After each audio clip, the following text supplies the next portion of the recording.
diversity, our little last groupings. So today we'll start with protists. So the protists about 10 years ago were one kingdom in the eukaryote or eukarya domain. And with advances in biomedical technology and genomics, people started to say, this group is really, really, really diverse. Too diverse for one kingdom. Let's start chopping this up. So we're going to take a look at what we call the kingdoms of Protista, whereas before it was a kingdom, now it's a whole bunch. And there's a lot of reshuffling still happening right now because they're still trying to process all of the genomics, which means the genomes of the different groupings to try and figure out how do we do this. So just to address that. Okay, so reasons why they started looking closer into this too.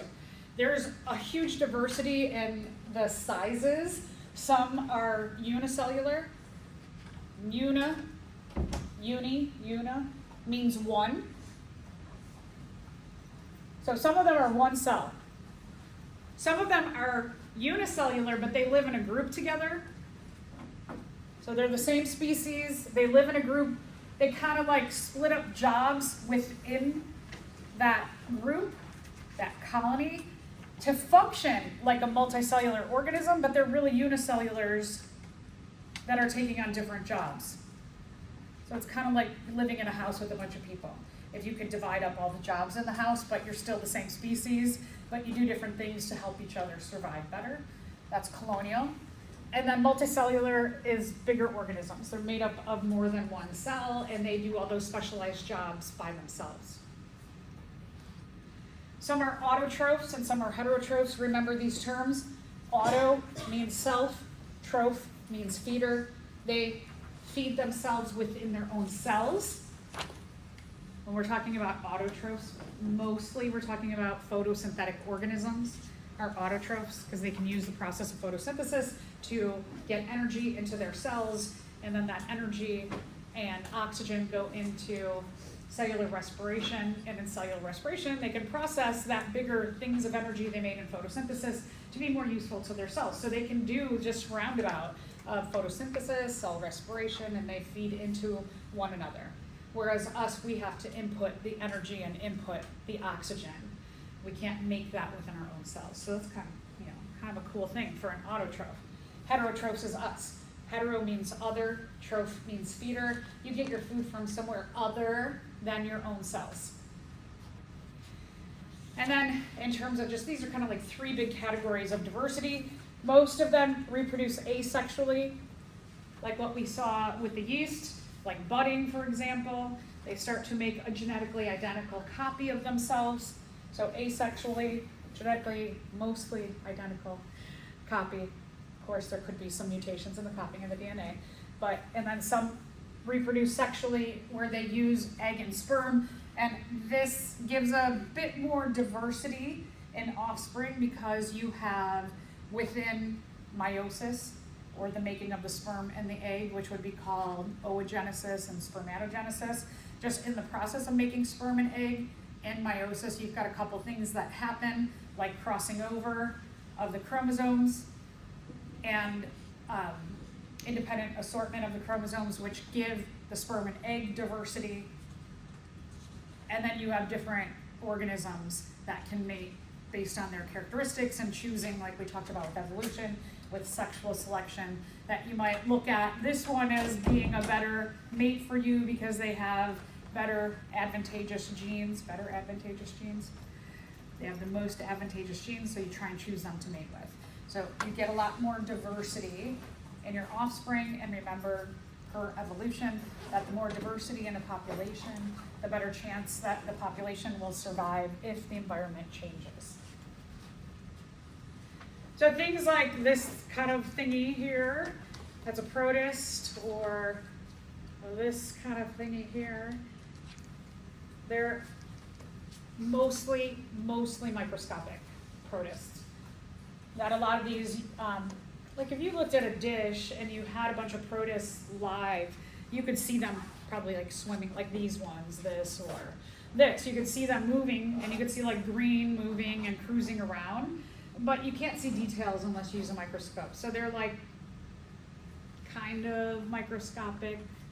You could kind of see them, which I'm just trying to give you the idea that they're generally really small. We're going to go through three categories. We're going to talk about the plant-like protists, the animal-like protists, and the fungi-like protists. So we'll start here with plant-like. The first group I want to talk about are called the diatoms. Diatoms are also in a category called phytoplankton. Phyto refers to the sun, and that they are photosynthesizing, photo. This term plankton means that it's an organism who can't work against a current. So we're talking about water organisms that they're kind of doing their thing in the ocean or in a lake, and then if a current comes, they just get swept away. They can't fight that. Like a fish is not phytoplankton because a fish can swim against the current, right? Current comes and it can fight its way through it. Whereas these are like, woo, they just go. So that's the plankton. So phytoplankton are these generally really, really tiny, semi-microscopic organisms that can't fight current, and they are photosynthetic, phytophoto. So we're going to categorize these, remember, as autotrophs. These are autotrophs, all these plant-like protists. Diatoms are in the category of seaweed, and seaweed is just in general, it's an organism that is photosynthetic that belongs to a protist group. Might call them algae, seaweed. Diatoms are really beautiful. Diatoms have a variety of different shapes.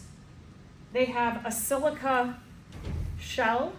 Silica is what glass is made from. And they're photosynthetic, but they're just like, they're really cool. They're really beautiful. So we'll categorize them again, as I mentioned before, autotrophic because they're photosynthetic. They can make their own energy within their own cells, which makes them an autotroph through photosynthesis. And these diatoms are single cells. Here you can see a bunch of them.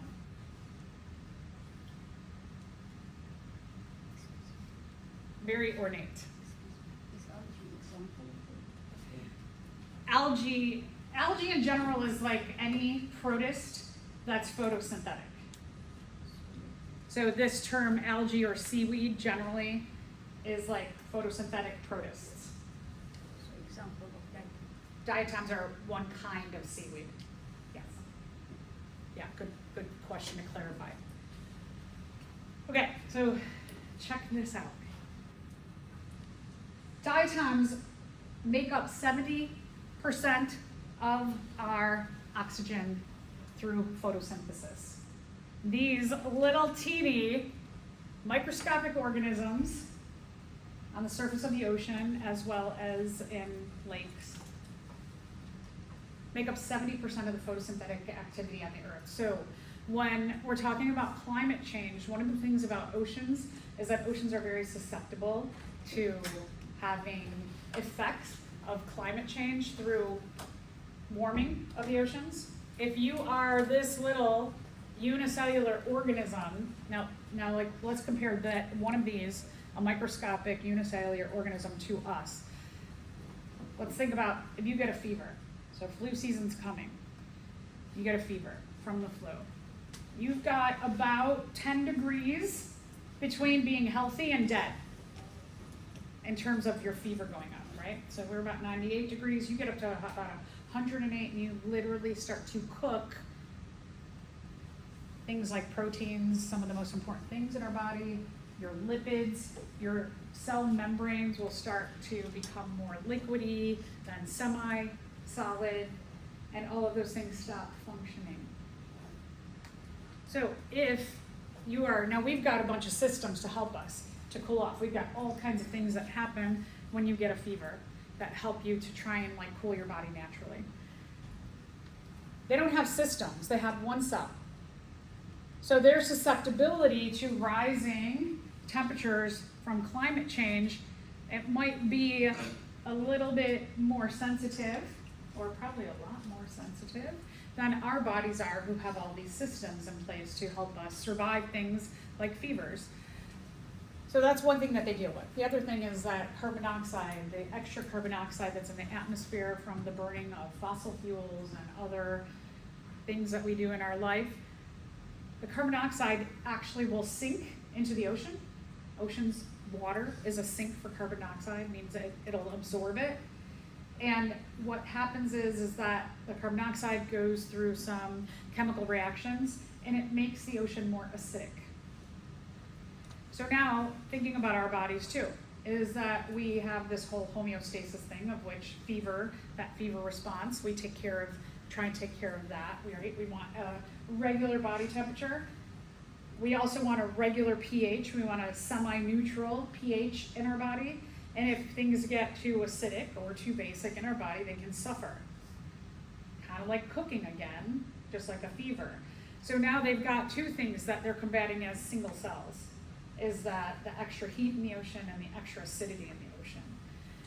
So now, if we're looking at them as making up the majority of the oxygen that we need, and if something happens to these diatoms, will the rest of life on Earth suffer? Yeah, hugely. So a lot of times when we think like, oh, what's happening in the ocean? It's nothing to do with me. I don't have any relationship to it. It's so far away. Well, yeah, you do. You absolutely do. So climate change is a thing that we all need to be aware of and working toward combating. I'll stop there because then I can just get angry about politics and things like that. Okay, another kind of algae. There's algae that are unicellular, like the diatoms, but then we can get bigger algae and what we might think of actual algae, right? You might not have contextualized diatoms as algae before, but they're algae. But we might think of algae like things like this, right? That looks more like plant-like. Regardless of the kind of algae in an ecosystem, in a water ecosystem, they are the main producers in that ecosystem. So this is brown algae. If you've been somewhere that has a little bit colder ocean water, the algae in there is called brown algae. It's often called kelp, or even giant kelp. Like on the west coast of the United States, there are these kelp forests. And the kelp, these like strands of kelp, can be hundreds of meters tall. And they kind of function like a forest. Imagine just like a forest, and we flooded it with water and put swimming creatures in there. That's just like what's happening here, is that it looks very, kind of foresty, right? But everything's swimming around in the forest rather than walking around or flying around. And so giant kelp is another kind of protist. Another seaweed is called red algae. Red algae is found mostly in warmer climates, rocky.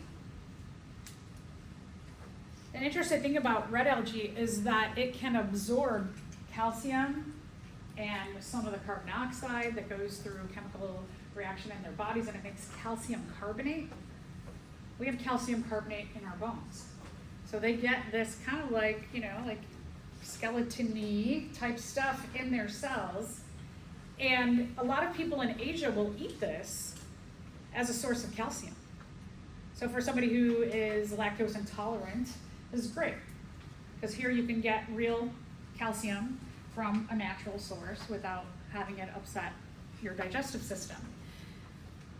Because it has calcium carbonate in it, it's got like that skeleton-y like stuff in their cells. When it grows on things like rocky substrates, like a coral reef, for example, it will kind of cement the coral reef together. So in addition to corals who help build coral reefs, so does red algae. But red algae doesn't always get the notation, I should say, of building the reefs. All right, so do you think you've used red algae today? I hope you did, because if you brush your teeth. then you've probably used it. Red algae is in a lot of like gooey type foods and substances. You'll find it as carrageenan in a lot of beauty products like lotions, right, that are kind of gooey, maybe shampoos, a lot of ice creams, and especially toothpaste. And then green algae, which we may be most familiar with because it is in lakes, rivers, streams around here. It's just one before. Oh, one before. Yeah. So, thank you very much. You got it? You got it? No, the last page was the last Oh. page. After this. Yes, this one. Yeah. Thank you. Sorry. Green algae is like the green algae that we know in our, like if you went to the pond out here and you saw some green stuff in the water, green algae. Green algae is believed to be a common ancestor with plants, with the plantae kingdom of Euchera. That when opportunities were good, plants that made it onto land, they underwent the process of natural selection differently than green algae in water, and we started to get the evolution of plants on land. There's a lot of genomic connections between green algae and plants. And so it kind of looks like this, like what we might also think of algae, you might think of this green stuff. All right, so those are all the protists that are plant-like. Oh, no, oh, sorry, I'm going to talk a little bit more about this. Oh, this is fascinating. This is so cool. So green algae can be used as biofuel.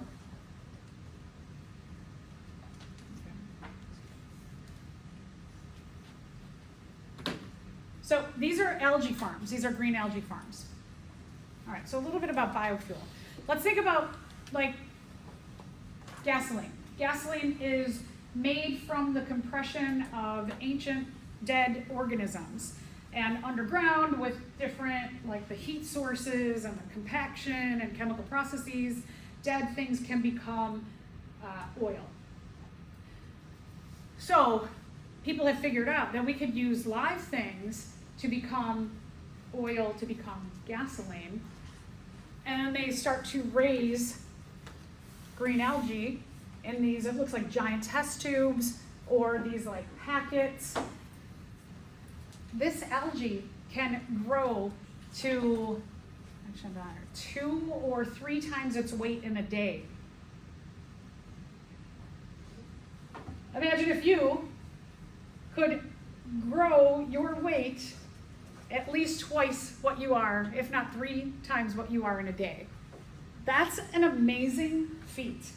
So people are looking at, because we can grow this really quickly, we can process it through a bunch of chemical reactions to make gasoline, but it's renewable because we can keep growing these, right? We don't have to go into the earth and pluck out the gasoline, and then what if we use it all? Then it's gone, it's non-renewable. So this is a renewable form of energy.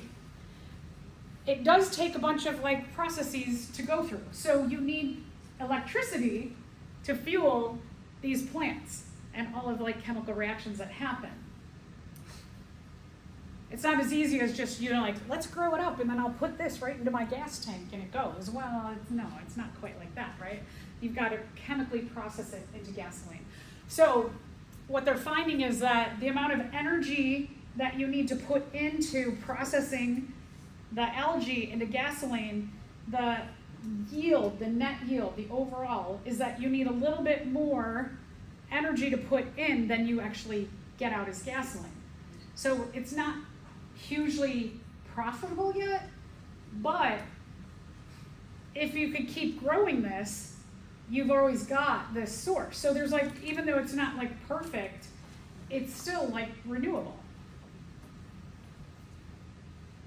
If you can figure out how to get that yield where you're getting more gasoline energy than electrical energy you're inputting, then this will be the thing of the future, right? This will be the gasoline of the future. So definitely something like so many fields that you can take your biology degree into. So there's a lot of promise here that people are studying. Another plant like Protist are the dinoflagellates. This term flagella, means they have a tail for swimming in water. In some cases, they can be not so great for the environment. So if you go down in the kind of late summer, mid to late summer, when it gets really warm in the Gulf of Mexico, around the shores of Florida, there are some areas that the red algae, the dinoflagellates, are blooming. And they call it red algae because it has this reddish color to it. The red algae produce a toxin that if fish eat, they get really, really sick. And if humans eat the fish that got sick, you get the poison from the red algae. The other thing about just like ecotourism, a lot of people like to go to beaches, right? They're beautiful and go swimming. And if you went and you were like, oh darn, there's the stuff, some people go swimming in it anyway, and you get really bad rashes and irritations on your skin. So that's not the best thing. There's a different kind of dinoflagellate, different species, that live underneath the skin of corals. So here's a symbiotic relationship. It's very similar to lichen. How you've got a fungus and then you've got a photosynthetic algae or bacteria living underneath its skin, and they give each other services of fungi, give them a good home, and they give them energy and oxygen. And it's a very similar relationship here, that you've got a dinoflagellate who is photosynthetic, lives underneath the skin of the coral, and the coral get 70, 80, 90% of their energy needs from the dinoflagellate. Here's another problem with warming and acidification, is that when you have issues of warming and acidification on coral reefs, the dinoflagellates have a response to get out of there. Like, I'm gonna get out of my coral, I'm gonna go somewhere else. And then what happens is the corals are like, uh-oh, my buddy who is giving me most of my energy and oxygen is gone. Now I've got to fend for myself. And they don't have the skills, the survival skills, to capture food. And then they struggle for a while and they usually die off. So there's a lot of climate change issues here. Let's talk about the animal-like protists. These are typically ones that move a lot. They're heterotrophs. They have to get their food from somewhere other than their own cells. Again, hetero means other, troph means feeder. Single cells. So you probably did this in like junior high, where you looked at things like paramecium and they're swimming around. That's what you can like imagine, is those little single-celled organisms. We'll talk about a bunch of different kinds. All right, so first one is the amoeba. If you know the classic horror film, The Blob, the person who wrote The Blob based that blob on amoebas. They got the idea from that. Amoebas can be predators. They can also be parasites. So as predators, what the amoeba does, you can see this one is budding right here. It's making a new one. But you see these little arms, they're called pseudopods. Pseudo means fake, pod means arm. That they have these, like, they're not arms like we have arms, but they can make arms, they can be like a blob, and then they can start making these blob shapes come out like this, and can slowly encapsulate something else, and then take it into their body. They're also, so they are predators in that. They also can be parasites. If you've ever gone to a foreign country where the water filtration is not as good, where you're generally drinking bottled water, but maybe from like a salad you ate or something, or lettuce on your food, you get sick. That's from an amoeba. Worst case scenario with another species of amoeba is the brain-eating one. Every so often we hear about this. Some kid went swimming in a lake and died a few days later. And they find that it was an amoeba that started to eat away their brain.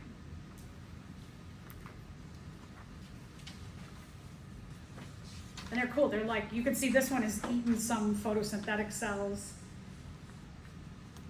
Because they're clear, if you look at an amoeba under a microscope, you can kind of see what they've eaten lately. All right, Plasmodium. Plasmodium are a parasite. They cause malaria. They cannot cause malaria without having what we call a vector, or something to bring them to another species. And so they, quote unquote, piggyback onto a mosquito. And then the mosquito, who's got some amoebas on it, on its stinger, stings you, and the amoebas, they slip the amoebas into your body while they're sucking out blood. And then the amoebas start to attack places like your liver, your red blood cells, and you get really sick really quickly.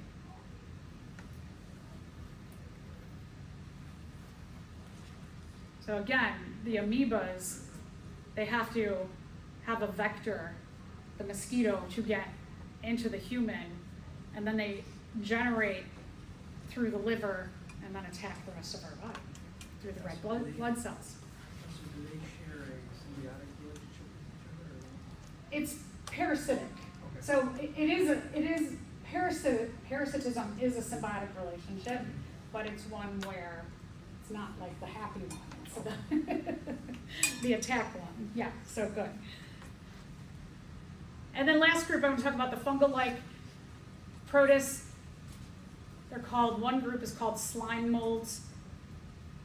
For a long time, before we had the ability to look at DNA, RNA, proteins, they thought these, now think about fungus that you looked at the other day. If you saw this, wouldn't you be inclined to say, oh yeah, that looks like a fungus, right? Because it's got some like fruiting bodies, and it looks like hyphae in there. But once they started to genetically test them, they were like, oh no, these are totally different. And so there are some that have the same kind of body pattern as the fungi with hyphae and mycelium and fruiting bodies, but they are not fungus. Some of the things that they have caused, so one is that they are part of, these are a smaller part of the decomposers. I know we always say like decomposers are the fungi and the bacteria, but there are some protists also. They also cause diseases to different kinds of crops, like potatoes, avocados, grapes. The Great Potato Famine, the Irish potato famine, it's like in a lot of history books, was caused by one of these fungal-like protists. A lot of problems nowadays, especially with like avocado fields and vineyards that grow grapes, is that they're finding that these fungal-like protists are parasites. No, once they're infected, no. Yeah. Well, they'll like rot the fruit. Yeah. All right, so that's a fungi. Let's talk about the prokaryotes.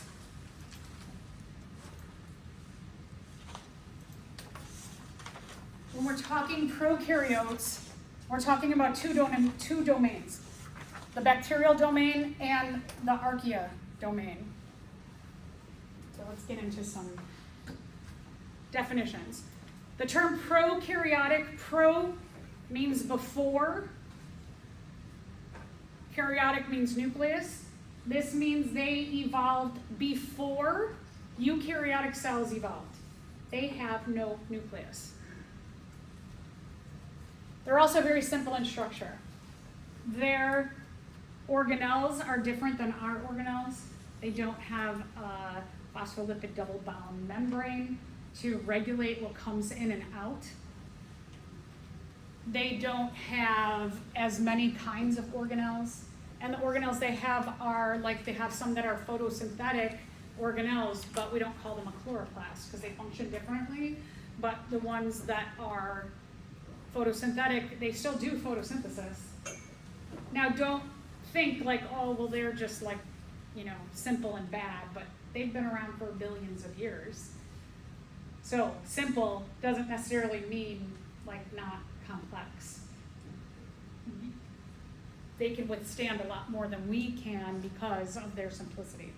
So sometimes being simple is better. Eukaryotic cells, EU means true, karyotic means nucleus. They have a true nucleus. They're more complex. They have membranes around the cells as well as around all of the organelles. So there's a lot more regulation of what can come in and out of the cells, but also what can come in and out of each organelle themselves. So we get a lot more complexity. So just the difference in between terms. We're going to focus on prokaryotic, domain bacteria, and domain archaea.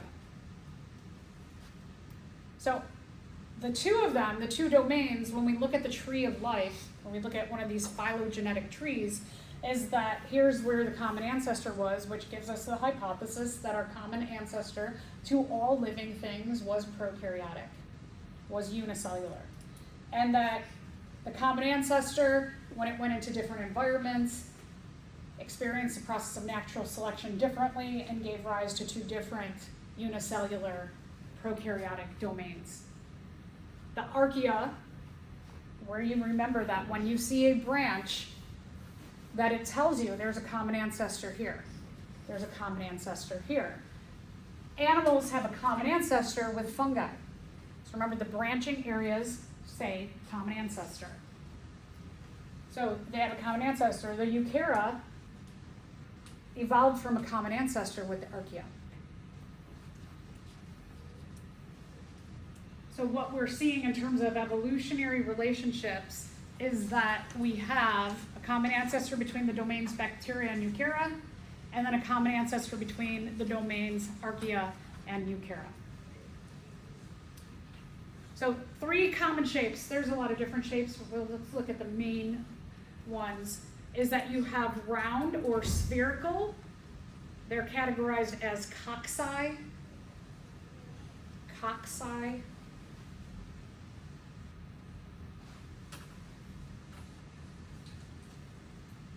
The rod-like shape are called bacilli. Bacilli, not bacilli, bacilli. And then you have ones that are corkscrew shaped or helical shaped. They're called sporilla, spiral, corkscrew, helix. They usually look like squiggles, but they would look like this.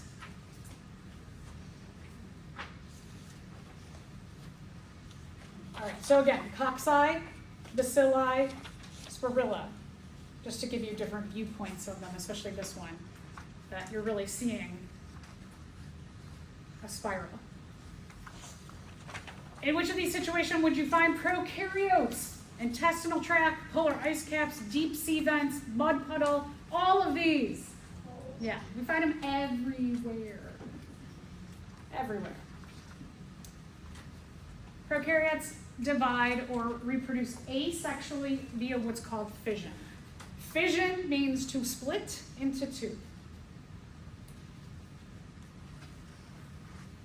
Imagine that you grew to twice your size, and then you split into 2 new yous. So the course of 20 minutes. 20 minutes is about the fastest they go. Can you imagine every 20 minutes? That would be a stressful life, right? Yeah. It's the simplest form of reproduction. The downfall is that your offspring are mostly genetically identical. Certainly, mutations can arise from the copying of the DNA from the parent to the daughter cells, and you will get mutations, but you will not get as many mutations as you will, or changes in the DNA in sexual reproduction with the sperm and egg forming. So approximately, like fastest ones, 20 minutes. Pretty impressive. That's why if you ever get up in the morning and you start feeling like, oh, my throat's a little scratchy, I'm feeling a little tired and off, and then throughout the course of the day you feel worse and worse and worse and worse and worse and worse and worse and worse and worse. That's because in this case, we're talking about a bacterial infection, like let's say you got a strep throat, that you get one bacteria in there and then it divides into 2, and those divide into 4, and those divide into 8 and 16, and you get that J-shaped exponential growth that's happening in your throat, and you start to feel worse and worse and worse quickly. Because here's the other thing though, so while they don't have as high of a rate of mutation as sexual reproduction does, because they divide every 20 minutes, it does allow for quick mutation in that, you know, it's kind of like if I gave you a sheet of paper and I said, here, I want you to copy this sheet of paper, take an hour and a half, you will get points off for mistakes. And you're like, okay, in an hour and a half, you could very reasonably write that out with no mistakes. But if I gave you that same sheet of paper and then said, you got 20 minutes to do it, you're gonna make more mistakes? Yeah. So the quickness will cause more mutations, meaning quicker evolution. Just accidents. All right, so a few things that happen is that other ways of, we're gonna say quote unquote reproduction, but it's not reproduction, but it's kind of like exchange of genes, but in a different way than reproduction. It's called horizontal gene transfer, or HGT. This is wacky. Now, our species, we don't share DNA with anybody else, right? We already know, we talked about isolation mechanisms that as a species, like you, maybe you could, you know, you love your dog so much that you're gonna go home and you're gonna mate with them. Can you have fertile offspring with your dog? No, you cannot, right? Okay, but they can share genes between different species, but it's not sexual reproduction either. So let's say you've got one that's like a spiral. It's my best spiral I can do. And you've got a spirilla and a cocci, and they come up to each other, and they can do this.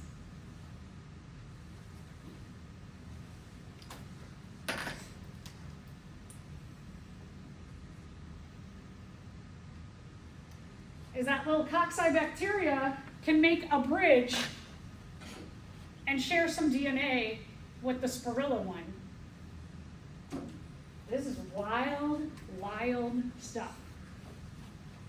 Usually when we're talking about the DNA,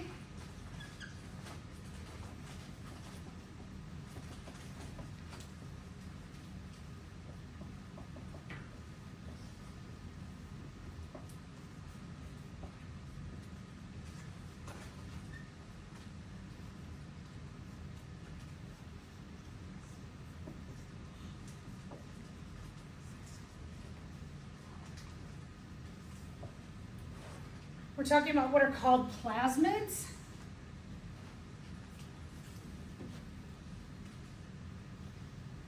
These little tiny rings. So like if we took our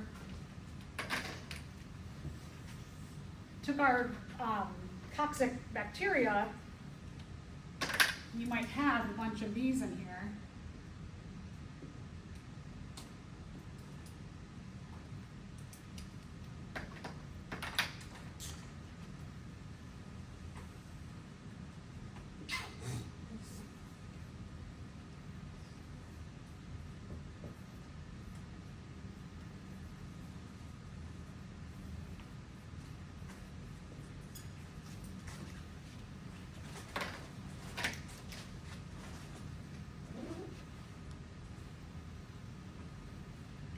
That when we're taking a look at a prokaryotic cell, they have a nucleoid, which is one circular chromosome.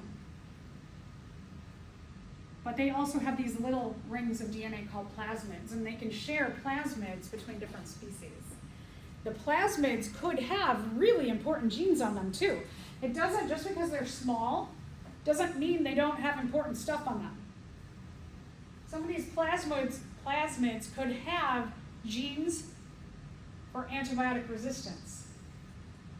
So this is one of the things about bacteria in our world, is that bacteria are sharing genes for things like antibiotic resistance between not the same species but different ones. And that's where we've gotten to some species having multiple resistance to antibiotics. So here's a couple of examples. Horizontal gene transfer happens via what's called conjugation.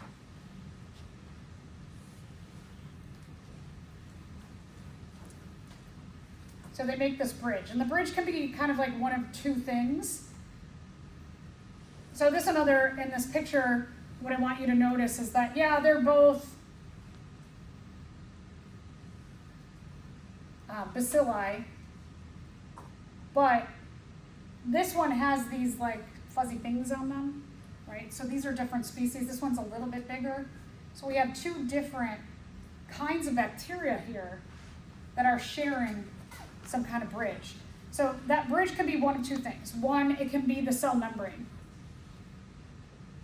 So from bacteria, most of them,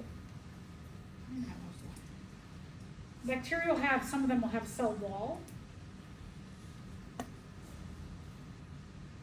The membrane can come out from the cell wall and poke into another species of bacteria, and then they shoot the plasmid over.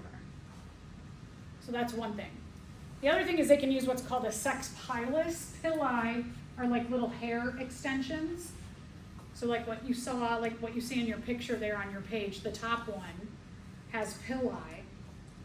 And then one of those could be a sex pilus.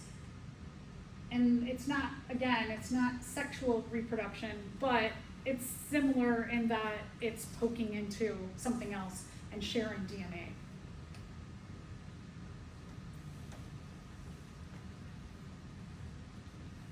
So those are the two mechanisms. So the big deal about horizontal gene transfer is that you can get new genetic combinations that a species has never seen before. They could get genes that they would never get otherwise within their own species.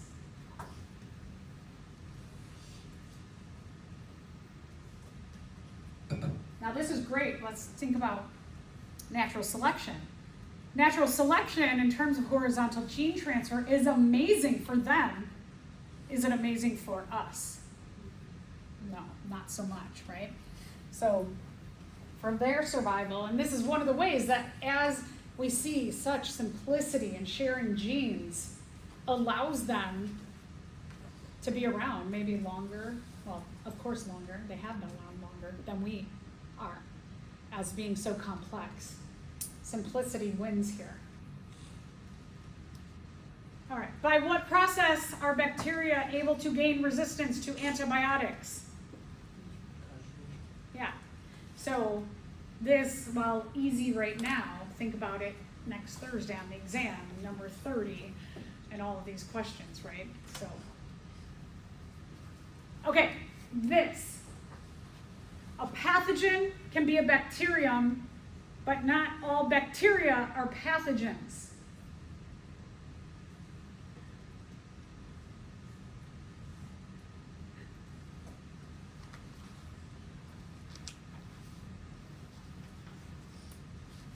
It's like saying humans can be evil, but not all humans are evil.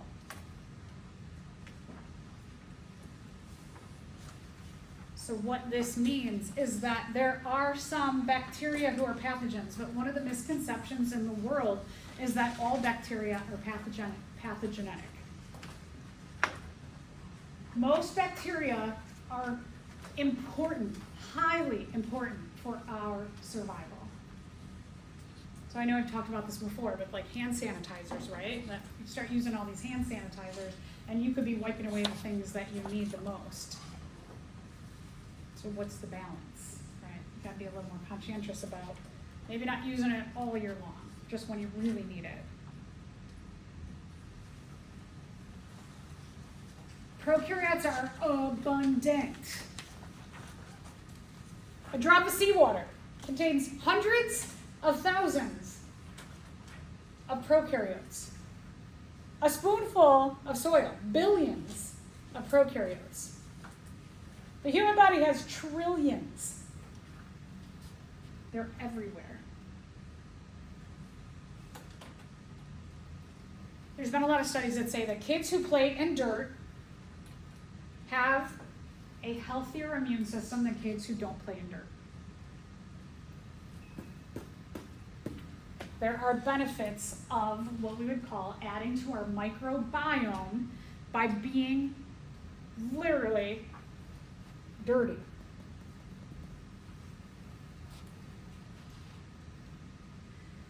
We're going to just touch on the archaea, but we're going to mostly focus on bacteria. So archaea are typically very extreme, weird, crazy, odd prokaryotes. They live in the harshest of environments on the earth. So I'm going to give you just some examples of them. They can live deep, deep, deep down in the hydrothermal vents where it's really, really hot. You go toward the core of the ocean and it gets to be very hot down there. They can live in boiling water. There are some areas of the hydrothermal vents where there are cracks in the core of the earth and boiling water comes out. And there's a whole community that is based on what we call chemiosynthesis, rather than photosynthesis. Chemiosynthesis, where chemicals fuel the process of energy being made in the ecosystem. These archaea, they're like, cool, give me these toxic chemicals. I'm going to make food for other organisms. Wild. It's called adaptation. Also, in terms of hydrothermal vents, not only is it hot, not only is it toxic, but let's think about the weight of water. So if you go out and you buy cases of water, you're like, I'm going to buy 4 cases of water, stock up the house. Is that an easy task? No, it's hard, right? Because they're heavy, and then you got to decide, should I take 4 in at once and then be done? Or should I take them in 1 at a time? Or should I take 2 and 2? Because they're really heavy. Water is very heavy. If you are thousands of meters down in the ocean, you have pressure on top of you. The water pressure smooshes you. So it's toxic, it's boiling, and it's really like it's squishing you. And they survive. Let's go in the opposite direction. Sea ice. So there's been a lot of speculation that as icebergs are melting, will it unleash some kind of weird prokaryote that's going to be the demise of humans? Who knows? They can also live in the Dead Sea, where salt concentrations are really high. Salt is very important to all living things in very minor quantities. But when you have too much salt, it can be very bad for chemical reactions for your metabolism. But they can live there. They don't get dehydrated, right? Salt is very dehydrating too. And they can live there. All right, so now we're going to shift to bacteria and talk about pathogens. The archaea are weird. The pathogens are in the bacterial domain only. There are not archaea that are pathogenic or disease-causing. Only the bacteria. The term pathogen means that that organism or that species, they produce a toxin that causes something else to have symptoms, to get sick in certain ways because of it.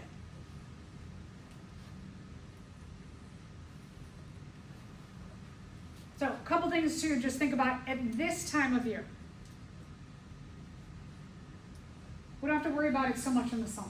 Like if something was going around in the summer, certainly you'd want to be a little bit more hygienic. But this time of year, where we start to have flu season, which hasn't started yet, I know ragweed is still going. Everybody's like, well, a lot of people are still stuffed up because the ragweed is still sending pollen into the air. No, Oh, okay. sorry. Yeah, sorry. No, you're fine. But when we get into flu season, things can be transmitted quickly. Like once you start having one thing, people will start like passing other stuff. The air is a lot drier, somebody coughs, and things float in the air a lot longer because the humidity is way down, it's drier. So we definitely want to be a little more conscientious, maybe in like any day now, it could happen, right?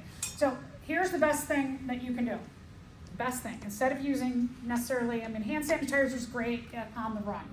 But if you could choose this versus going to the bathroom and washing your hands with soap for 20 seconds, use the soap. This is very drying to your skin. Sometimes it has triclosan, which is an antibiotic resistant chemical, which can then lead to more antibiotic resistance in the environment.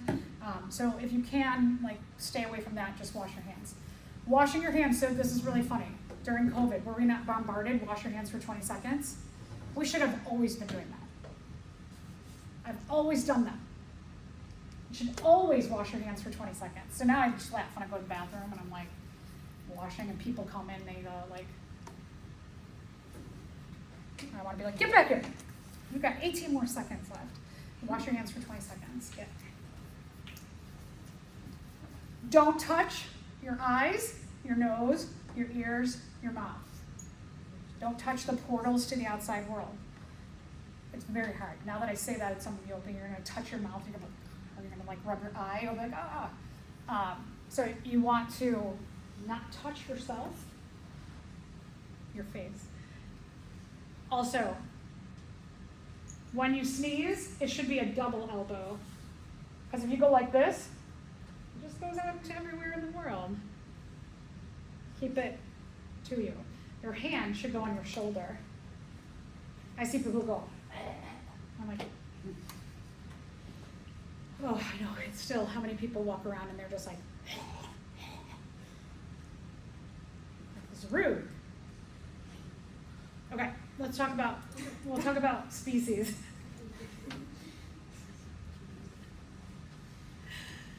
Clostridium botulinum causes botulism. If someone ever told you don't buy dented cans, if there's a can and it's dented, it could have a little tiny, could cause a little tiny pinhole opening in that can, which can attract, this bacterium that might be floating around. One of them gets there and it starts to replicate, and then you eat that. And what happens is that the toxin made by Clostridium botulinum gets into your digestive system, and it will paralyze your digestive system. Remember that the way that we transport energy is by eating. It gets into our digestive system, and then you have a ton of blood vessels around especially your small intestines, that are going to take that energy as it breaks down and bring it via the circulatory system to the rest of your body. So if you get botulinum, Clostridium botulinum, in your digestive system, it will go to your circulatory system and then start to spread. And your whole body can be paralyzed from the inside. Somebody studied this. Somebody was like, let's see, paralysis. If we use this, if this bacteria can cause paralysis, what if we modified it a little bit, we put it in a syringe and we injected it into our face and paralyzed muscles around our face? That's what Botox is from. It's from a modification of the toxin that's made by this. So, hey, you got a plan. You got an idea, could be $1 billion, right? People still do this. A relative of that is Clostridium tetani. If you get that one, let's say you're walking around on a beach and you step on a rusty piece of metal, it could have the Clostridium tetani in there, and the wound will get paralyzed. And when you have a wound, you've got your circulatory system comes, and we'll get into that in the next unit, but it has this whole process of basically circulatory system is going to attack and clean up that area. Well, guess what? You paralyze that area, so circulatory system is paralyzed around there, so it can't clean it up. So that wound will get bigger and bigger. So you got to be really careful. Your tetanus shot should be every 10 years. If you're like, I mean, the nice thing is a lot of our medical, we can look up online, but you should get your tetanus shot every 10 years. Just now in the world, with it being such a weird place, not a bad idea to keep up on that regardless. Especially if you go anywhere where you walk barefoot outside, like a beach, you really need to have this vaccine up to date. Have you ever had a strep throat?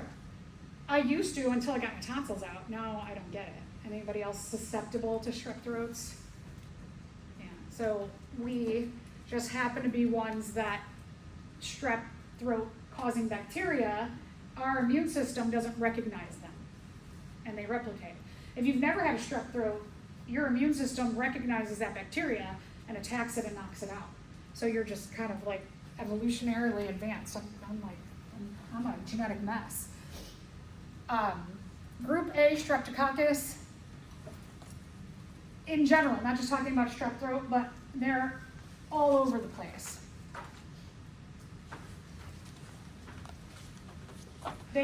This group of, Streptococcus, I should say, is everywhere.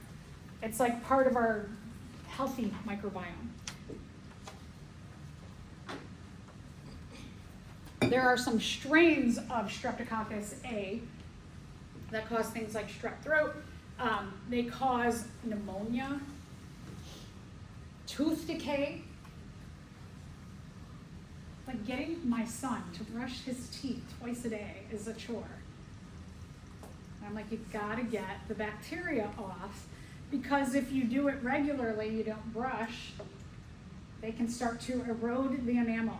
Like imagine a microscopic thing can erode this. They can break down your enamel. Brush your teeth twice a day. Floss once a day. Rheumatic fever, cellulitis, toxic shock syndrome, I don't even want to say that word, necrotizing fasciitis, that's probably the worst one. Every so often you hear of somebody who it starts like the skin eating disease, they have to burn it. They gotta either cut it out and then they burn the area around it. So if you ever have like a wound, anytime, if you ever have a wound and you can see it's getting bigger, go to the doctor, go see somebody, because you want to have that looked at, because there's weird stuff in the world.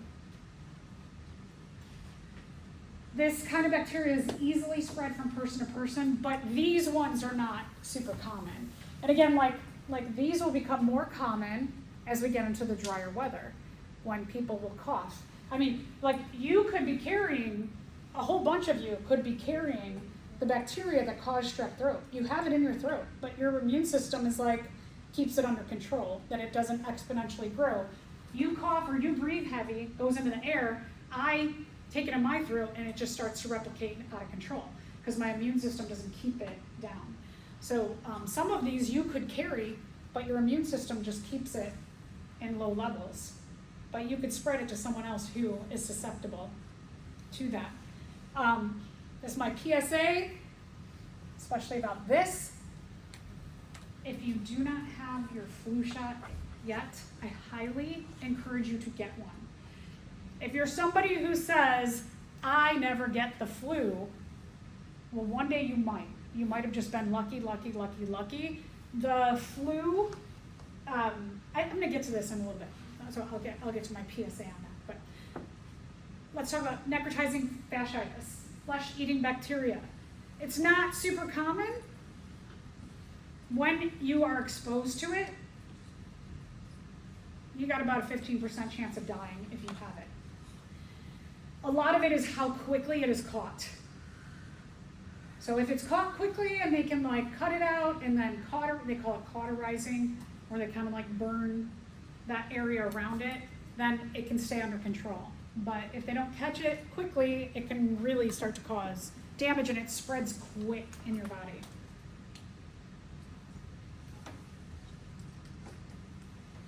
Biofilms. I'm pretty sure my family got caught by a biofilm. Some prokaryotes. Do I need to go back again? There's something about practice good hygiene, especially just before the necrotizing fasciitis. Oh, I think that was from before, right? Like, or was it the same?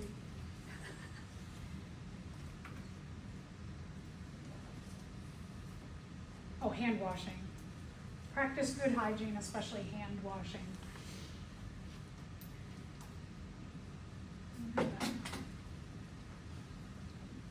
I moved it up a little bit more and added more to it. Okay, so biofilms, some bacteria can have an extra layer beyond the cell wall, which is a biofilm, and they can go into these biofilms and they can live in them for a long time. It's kind of like they go dormant inside, and then when conditions are good, they can come out again. If you have a bacteria that has a whole bunch of antibiotic resistance and it's in a biofilm, it can be between 500 and up to 5,000 times. You might need that much more times the antibiotic to get rid of that.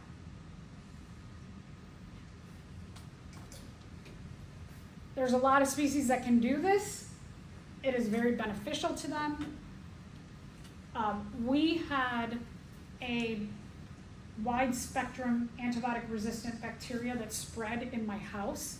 My son got it on his knee, probably just like out playing somewhere.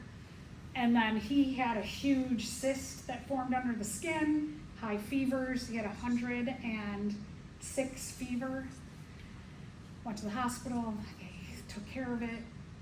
Pretty sure because he had it and took baths, and we had one of those baths with the jets inside, that it went into the jets.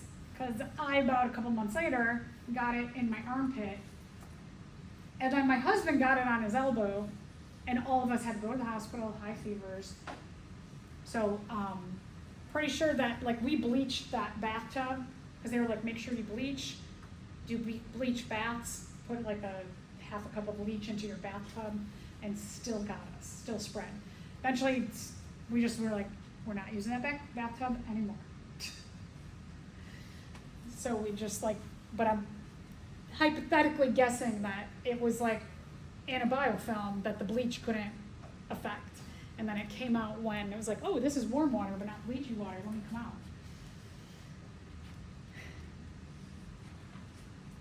You definitely, when you experience one of these biofilms, like we needed intervention, all of us.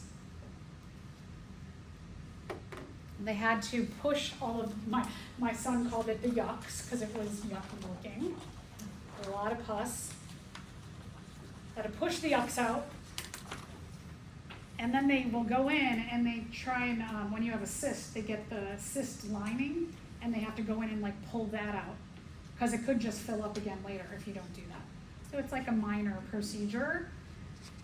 And then they pack it with stuff. But you definitely, when you experience something that has a biofilm, you need like way more antibiotic. You're all on antibiotic drips, like high concentration. And then they had to do that whole procedure and it was a lot. Intestinal bacteria. We have tons and tons of important, beneficial, symbiotic bacteria in our stomachs, in our intestines. But some of them can cause disease too, but for the majority, they're like really good. So I want to talk a little bit about this term microbiome. This is something that's come around probably, I mean, I think people have been talking about it for a long time, but it's definitely in the popular news a lot more. Your microbiome is everything that lives in and on you. When you are born, you are sterile. So inside the womb, you're sterile. You could get some bacteria in there, but for the most part, you don't have a lot of bacteria on you. And then things like being born through the vagina has tons of bacteria. You pick up a whole vaginal microbiome that way. There is a lot of research that kids who are born C-section, because they don't get the microbiome of the vagina, they end up having a lot more allergies, asthma, could even be, they think, ADD, ADHD, depression, anxiety. So if you are a person who is going to be in a partnership where you have a child and your partner or you have a C-section, ask the doctor, and I know this sounds weird, ask them to swab your vagina and swab your baby. By the age of 3, we get a whole ecosystem. You pick it up from everywhere. If you have a dog, you generally have a healthier microbiome than people who don't have a dog. Not as true for cats. You pick up your microbiome from your roommates, whether it's your family or you have a roommate. Pick up your microbiome where you work, where you study, in our classroom. You're picking up stuff from those that you are around. By air? How are we picking by air? Yeah, air. Somebody, you're gonna leave some of your microbiome behind today. Person who comes and sits here next is gonna get some of your microbiome. What about by air? Yeah, by air too. Oh yeah, yeah. There's 100 trillion bacteria in your body. Okay, this statistic blows my mind. You have 10 other cells than human cells in your body for every one cell. Every one human cell, you have 10 other cells. Guess how much your microbiome weighs? On average.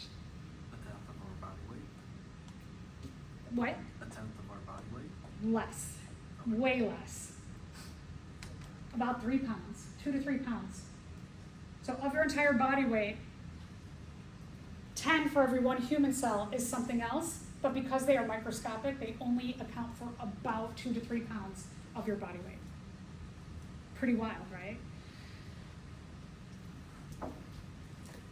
Okay, there's a ton of research. If you're somebody who's like, I kind of want to be a pharmacist or a doctor or a PA, but you're like not super sure about maybe working with humans, there's all kinds of cool research. You could do biofuels. You could do microbiomes.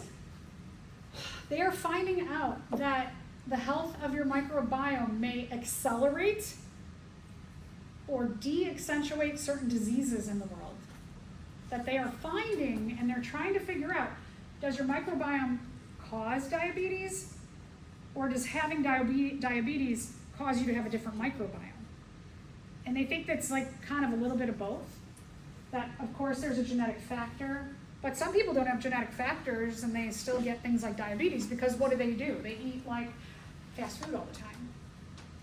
If you're eating fast food all the time, your microbiome is going to be a lot different because you're eating a lot of processed food. So you're eating a totally different kind of organism group on that kind of food that can withstand like a ton of salt and a ton of fat and a lot of chemicals, as opposed to like me, for example. I eat, majority of my diet is fresh fruits, vegetables, grains, nuts. So, right, we're gonna have two very different microbiomes there. You get a lot of the healthier organisms in fresh stuff. You get a lot of unhealthier stuff in the not so healthy, not fresh stuff. So they're trying to figure out like how is the relationship? How does it work? Because they know there's a relationship, but does one trump the other one, or vice versa, or what is it? So they're looking at transporting microbiomes between people to help cure diseases. Which brings us to fecal transplants, the most unfortunate name for something so beneficial. So if you think about the term fecal transplant, do you get the idea that somebody is going to put someone else's feces into your body? Maybe, right? It's not quite what it is. So this is having really great success with people who have digestive system disorders like Graves' disease or celiac disease, that they take someone who has no symptoms of those kinds of diseases, has a very healthy healthy digestive system, doesn't have pain, not gassy, regular bowel movements, healthy weight, and they get some of their poop and then they put it into a centrifuge. And if you've used a centrifuge before, you'll be like, oh, it's a machine that you put like a test tube kind of thing in, stick it in there, and then it spins it really, really, really, really fast. And what it does is it takes all of the plant food matter and it makes it go down. The heavier stuff sinks, and the lighter stuff like the bacteria, the protists, all the microbiome floats up to the top. Then they take a pipette and they take the top parts of it off, and then they might like put it into a pill and you just take the pill, or they might do a suppository. They'll stick it into some like gooey kind of pill-like thing that'll dissolve and they put it up your colon.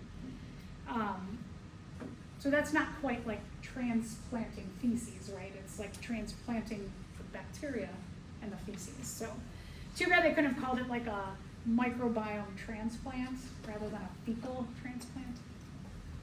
But they're having really good success with that.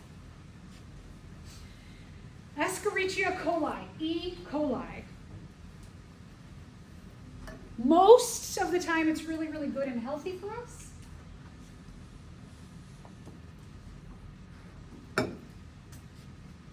Is the most common kind of bacteria in your digestive system. Helps us to digest our food, helps to keep us intestinally healthy. But then we hear about those strains that are not so good. Some strains of this can cause foodborne illness. So, for example, I don't know the date, but every year. So every year you'll hear about like contaminated beef, and they are like, this is recalled if you have this meat from this store, don't eat it. Causes about 60 deaths a year, so we get people who can die from this. Okay, so how does it get there onto our